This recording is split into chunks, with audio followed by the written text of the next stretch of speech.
આકાશવાણી અમદાવાદ વડોદરા પ્રાદેશિક સમાચાર સિમ્પલ ઠક્કર વાંચે છે. સૌપ્રથમ મુખ્ય સમાચાર. ગુજરાતની લોકસભાની 26 અને વિધાનસભાની ખાલી પડેલી 5 બેઠકોની પેટા ચૂંટણી માટે ઉમેદવારી પત્રો ભરવાનો આજે છેલ્લો દિવસ. લોકસભાની પહેલા તબક્કાની 102 બેઠક માટે આજે સવારે 7 વાગ્યાથી મતદાનનો પ્રારંભ. રાજ્યની લોકસભાની 26 અને વિધાનસભાની ખાલી પડેલી 5 બેઠકો માટે આજે વિવિધ રાજકીય પક્ષોના ઉમેદવારો ઉમેદવારી પત્રો ભરશે. માધવપુરના લોકમેળામાં બીચ રમતોત્સવનો ગઈકાલથી પ્રારંભ થયો. હવામાન વિભાગે રાજ્યમાં વધુ ગરમી સાથે હીટવેવની આગાહી કરી છે. પોરબંદર અને જૂનાગઢમાં આજે યલો એલર્ટ જાહેર. અને ગુજરાતના 3 ફેન્સિંગ ખેલાડીઓની કેડેટ અને જુનિયર વિશ્વ ચેમ્પિયનશિપ માટે પસંદગી કરાઈ. સમાચાર વિગતવાર. રાજ્યની લોકસભાની 26 અને વિધાનસભાની ખાલી પડેલી 5 બેઠકો માટે ઉમેદવારી પત્ર ભરવાનો આજે છેલ્લો દિવસ હોવાથી વિવિધ રાજકીય પક્ષોના ઉમેદવારો ઉમેદવારી પત્રો ભરશે. ગાંધીનગર લોકસભા બેઠકના ઉમેદવાર અને કેન્દ્રીય ગૃહમંત્રી અમિત શાહ આજે ગાંધીનગર લોકસભા બેઠક પરથી ઉમેદવારી પત્ર ભરશે. ઉમેદવારી પત્ર ભરતા પહેલા ગઈકાલે શ્રી શાહે તેમના મતવિસ્તારમાં ચૂંટણી પ્રચાર શરૂ કર્યો હતો. આ સાથે જ તેમણે અમદાવાદના વેજલપુરમાં જાહેર સભાને પણ સંબોધી હતી. ગુજરાત પ્રદેશ અધ્યક્ષ સી.આર. પાટીલ પણ આજે નવસારી લોકસભા બેઠક ઉપરથી તેમનું ઉમેદવારી પત્ર ભરશે. ઉમેદવારી નોંધાવતા પહેલા નવસારીમાં તેમણે રોડ શો યોજ્યો હતો. રોડ શોમાં મુખ્યમંત્રી ભૂપેન્દ્ર પટેલ, ગુજરાત પ્રદેશના સંગઠન મહામંત્રી રત્નાકર, ગૃહ રાજ્યમંત્રી હર્ષ સંઘવી સહિતના મહાનુભાવો જોડાયા હતા. નવસારી બેઠક પરથી કોંગ્રેસના ઉમેદવાર નૈશત દેસાઈ પણ આજે ઉમેદવારી નોંધાવશે. આણંદ લોકસભા બેઠકના કોંગ્રેસના ઉમેદવાર અમિત ચાવડાએ ગઈકાલે શક્તિ પ્રદર્શન સાથે ઉમેદવારી પત્ર ભર્યું હતું. ઉમેદવારી પત્ર ભર્યા બાદ અમિત ચાવડાએ આણંદ લોકસભા બેઠક પર જંગી બહુમતીથી વિજયી થવાનો વિશ્વાસ વ્યક્ત કર્યો છે. ગુજરાતની લોકસભાની 26 બેઠકોની સામાન્ય અને રાજ્ય વિધાનસભાની ખાલી પડેલી 5 બેઠકોની પેટા ચૂંટણી માટે આગામી 7મી મેના રોજ મતદાન થશે. તે માટે ઉમેદવારી પત્ર ભરવાનો આજે છેલ્લો દિવસ છે. ઉમેદવારી પત્રોની ચકાસણી આવતીકાલે થશે, જ્યારે ઉમેદવારી પત્રો પાછા ખેંચવાની છેલ્લી તારીખ 22મી એપ્રિલ હોવાથી ચૂંટણી જંગમાં કેટલા ઉમેદવારો રહ્યા છે તેની માહિતી 22મીની સાંજે થશે. ઉલ્લેખનીય છે કે 7મી મેના રોજ ત્રીજા તબક્કાની લોકસભાની ચૂંટણીમાં 10 રાજ્યો અને 2 કેન્દ્રશાસિત પ્રદેશોની 94 બેઠકો માટે મતદાન થવાનું છે. દરમિયાન લોકસભાની ચોથા તબક્કાની 13મી મેના રોજ યોજાનારી ચૂંટણી માટે ગઈકાલે જાહેરનામું બહાર પડતા ઉમેદવારી પત્રો સ્વીકારવાનો પ્રારંભ થયો છે.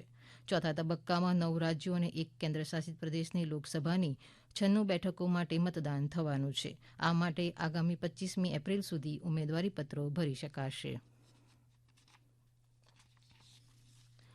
લોકસભાની પહેલા તબક્કાની આજે યોજાનારી ચૂંટણીમાં 17 રાજ્યો અને 4 કેન્દ્રશાસિત પ્રદેશોની 102 બેઠકો માટે મતદાન થઈ રહ્યું છે.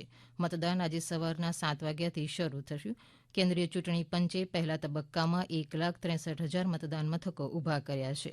પહેલા તબક્કામાં 16 કરોડ 63 લાખ મતદારો મતદાનનો અધિકાર ધરાવે છે. પહેલા તબક્કાના મતદાન માટે ભાજપના નીતિન ગડકરી, સર્વાનંદ સોનોવાલ, કિરણ રિજિજુ અને જીતેન્દ્રસિંહ તેમજ કોંગ્રેસના ગૌરવ ગોગોઈ, કાર્તિ ચિદમ્બરમ અને ડીએમકેના દયાનિધિ મારન સહિત કુલ 1,625 ઉમેદવારોનું રાજકીય ભવિષ્ય આજે મતદારો નિર્ધારિત કરશે. લોકસભાની ચૂંટણીમાં વધુને વધુ મતદાન થાય તે માટે ચૂંટણી પંચ દ્વારા વિવિધ કાર્યક્રમો હાથ ધરવામાં આવી રહ્યા છે.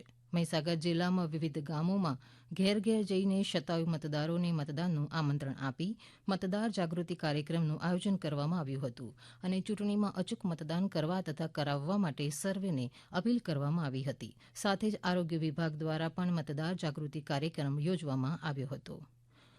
વધુ મતદાન થાય તે માટે એમજીવીસીએલ દ્વારા મધ્ય ગુજરાતના 7 જિલ્લાના અંદાજે 22 લાખથી વધુ વીજ ગ્રાહકોના વીજ બિલમાં મતદાન જાગૃતિને લગતા સંદેશ સાથે રબર સ્ટેમ્પ લગાવાશે.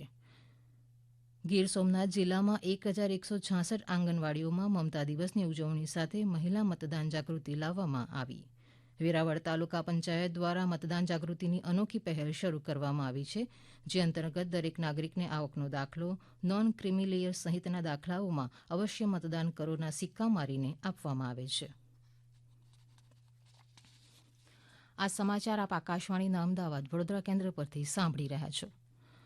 સુરતમાં બાળ વિદ્યાર્થીઓએ પોસ્ટર બનાવી મતદાન જાગૃતિનો સંદેશ આપ્યો હતો તો બીજી તરફ સુરતના તમામ તાલુકાઓમાં સખી સહેલી સંઘ મતદાન કેમ્પેઈન દ્વારા મતદાન જાગૃતિ કાર્યક્રમ યોજાઈ રહ્યા છે.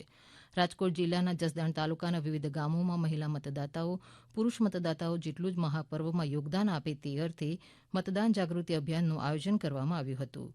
વડોદરા જિલ્લામાં લઘુ મધ્ય અને મોટા ઉદ્યોગ ગૃહોમાં ફરજ બજાવતા તમામ કર્મીઓએ મતદાન કરવા અને કરાવવા સંકલ્પ કર્યો હતો. ખેડૂત ઉત્પાદક કંપની તેમજ પ્રાકૃતિક કૃષિ ઉત્પાદન કરતા ખેડૂતો દ્વારા મતદાર જાગૃતિ મંચ મારફતે મતદાન ઝુંબેશ શરૂ કરવામાં આવી હતી તો બીજી તરફ ડાંગ કચ્છના લખપત અને અબડાસા તાલુકા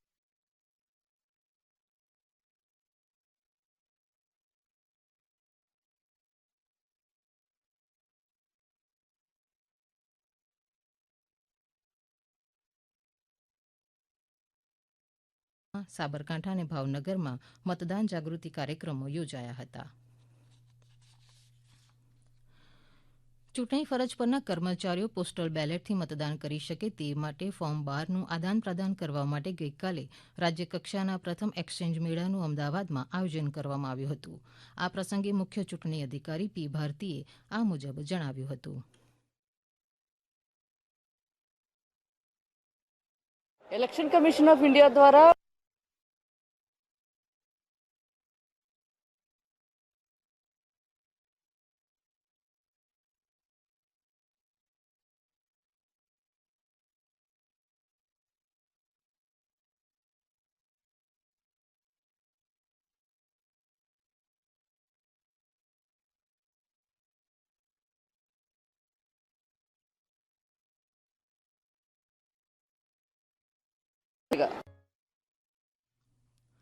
આમ આદમી પાર્ટીમાંથી અલ્પેશ કથિરિયા અને ધાર્મિક માલવીયાએ રાજીનામા આપ્યા છે.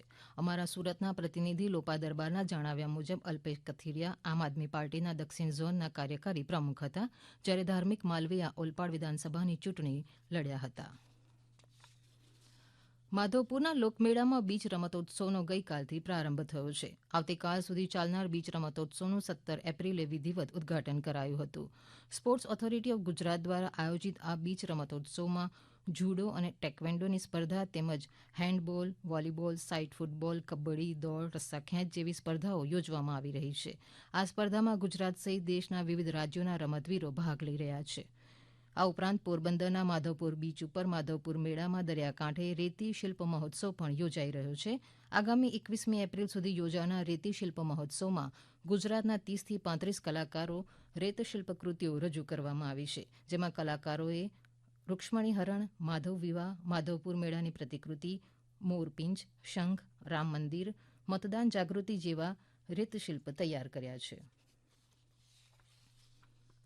ગુજરાતના 3 ફેન્સિંગ ખેલાડીઓની કેડેટ અને જુનિયર વિશ્વ ચેમ્પિયનશિપ માટે પસંદગી કરાઈ છે. મહેસાણાની રીતુ પ્રજાપતિએ રજત ચંદ્રક સાથે બીજો ક્રમાંક મેળવીને ભારતીય ટીમમાં સ્થાન નિશ્ચિત કર્યું છે. ડીસાની આશા રાજપુરિયાએ સેબર સ્પર્ધામાં 8મો ક્રમાંક હાંસલ કર્યો છે જ્યારે સાબરકાંઠાના જલ્પ પ્રજાપતિ 5મા ક્રમાંક મેળવીને ભારતીય ટીમમાં સ્થાન મેળવ્યું છે.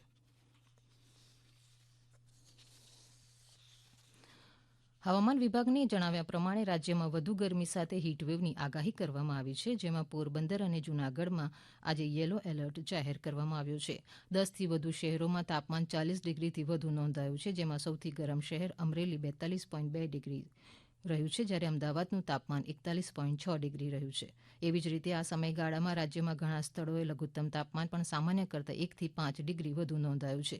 હવામાન વિભાગે જણાવ્યું છે કે થોડા દિવસ સુધી રાજ્યમાં ખાસ કરીને સૌરાષ્ટ્રના કેટલાક જિલ્લાઓમાં ગરમીનું મોજું યથાવત રહે તેવી સંભાવના છે. રાજ્યમાં હાલમાં તીવ્ર ગરમી પડી રહી છે ત્યારે પશુપાલકો તેમજ ખેડૂતો પાકના રક્ષણ માટે તથા પશુ પક્ષીઓની સંભાળ માટે કેટલાક ઉપાયો અપનાવવા તંત્રએ અનુરોધ કર્યો છે.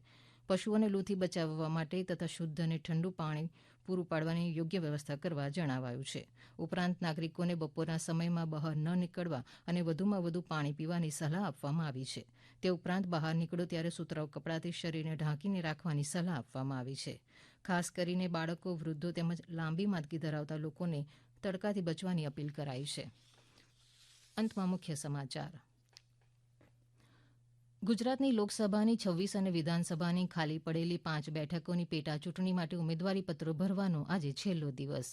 લોકસભાની પહેલા તબક્કાની 102 બેઠક માટે આજે સવારે 7 વાગ્યાથી મતદાનનો પ્રારંભ. રાજ્યની લોકસભાની 26 અને વિધાનસભાની ખાલી પડેલી 5 બેઠકો માટે આજે વિવિધ રાજકીય પક્ષોના ઉમેદવારો ઉમેદવારીપત્રો ભરશે. અને હવામાન વિભાગે રાજ્યમાં વધુ ગરમી સાથે હીટવેવની આગાહી કરી છે. પોરબંદર અને જૂનાગઢમાં આજે યલો એલર્ટ જાહેર. આકાશવાણીના અમદાવાદ વડોદરા કેન્દ્ર પરથી પ્રાદેશિક સમાચાર પૂરા થયા.